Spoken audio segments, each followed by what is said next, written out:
சுதந்திர தினத்தை முன்னிட்டு தமிழகம் முழுவதும் உச்சக்கட்ட பாதுகாப்பு போடப்பட்டுள்ளது. சென்னை மாநகர் போலீஸ் கண்காணிப்பு வளையத்துக்குள் கொண்டு வரப்பட்டுள்ளது. வியாழனன்று கொண்டாடப்படும் சுதந்திர தின விழாவையொட்டி தமிழகம் முழுவதும் உள்ள ரயில் நிலையங்களில் 5000 போலீசார் பாதுகாப்பு பணிகளில் ஈடுபடுத்தப்பட்டுள்ளனர். சென்னை சென்ட்ரல் மற்றும் எழும்பூர் ரயில் நிலையங்களில் 5 அடுக்கு பாதுகாப்பு போடப்பட்டுள்ளது. ஆகஸ்ட் 16ஆம் தேதி வரை பார்சல்களுக்கு தடை விதிக்கப்பட்டுள்ளது. ரயில்களிலும் ஆயுதம் ஏந்திய போலீசார் பாதுகாப்பு பணியில் ஈடுபடுத்தப்பட்டுள்ளனர். சுதந்திர தின விழாவை முன்னிட்டு ரயில்வே நிலையங்களிலும் முக்கியமான இடங்களிலும் ரயில்வே சம்பந்தப்பட்ட அனைத்து புறநகர் பகுதிகளிலும் ரயில்வே பாதுகாப்பு படையினரும் ஜிஆர்பியும் இணைந்து பலத்த பாதுகாப்பில் ஈடுபட்டுள்ளார்கள்.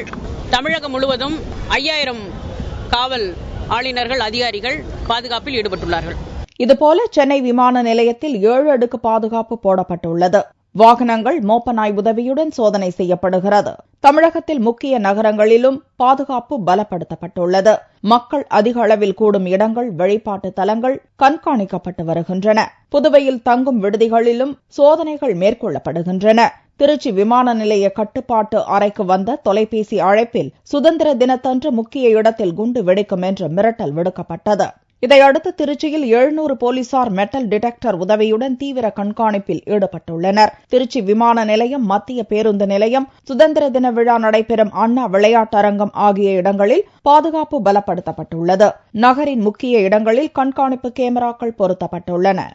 நம்ம டீடைல்டு பந்தோபஸ்த் ஸ்கீம் தயார் பண்ணிக்கிறோம். அதில் 12 போல்ரைட் கேமரா சிட்டியில் டிப்ளாய் பண்ணிக்கிறோம். 42 அதர்ஸ் கேமரா. அதுபோ we are providing bandobast to major installations. 700-800 officers and men and the security பாதுகாப்பு எல்லாம் பார்ப்பாங்க. ஒரு ப்ராப்ளம் இல்லை. மதுரை மீனாட்சி அம்மன் கோவிலுக்கு 4 அடுக்கு பாதுகாப்பும், ராமேஸ்வரம் ராமநாத சுவாமி கோவிலுக்கு 3 அடுக்கு பாதுகாப்பும் போடப்பட்டுள்ளது. கோவிலுக்கு வரும் பக்தர்கள் தீவிர சோதனைக்கு பின்னரே அனுமதிக்கப்படுகின்றனர். ராமநாடு மாவட்டத்தை பொறுத்த வரைக்கும் ராமேஸ்வரம் ஒரு முக்கியமான பகுதி. அங்கே 24 மணி நேரம் காவலர்கள் பாதுகாப்பு பணியில் ஈடுபடுத்தப்பட்டுள்ளார்கள்.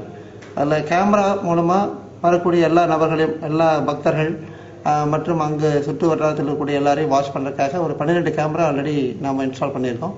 அதுபோல் டெம்பிளுக்குள்ளே ஒரு 16 கேமரா ஒர்க் பண்ணிருக்கு. ஸோ இதெல்லாம் நான் மானிட்டர் மூலமாக மானிட்டர் பண்ணிவிட்டு செக்யூரிட்டியை டைட் பண்ணியிருக்கோம். மேலும் பாம்பன் ரயில் பாலம், மதுரை ரயில் நிலையம், பேருந்து நிலையங்களிலும் ஆயுதம் தாங்கிய போலீசார் கண்காணிப்பில் ஈடுபட்டு வருகின்றனர். 3 அடுக்கு பாதுகாப்பு போட்டிருக்கோம். 3 அடுக்கு பாதுகாப்புலையும் ரொம்ப சிவியரா கான்சன்ட்ரேட் பண்ணிக்கிட்டு இருக்கோம்.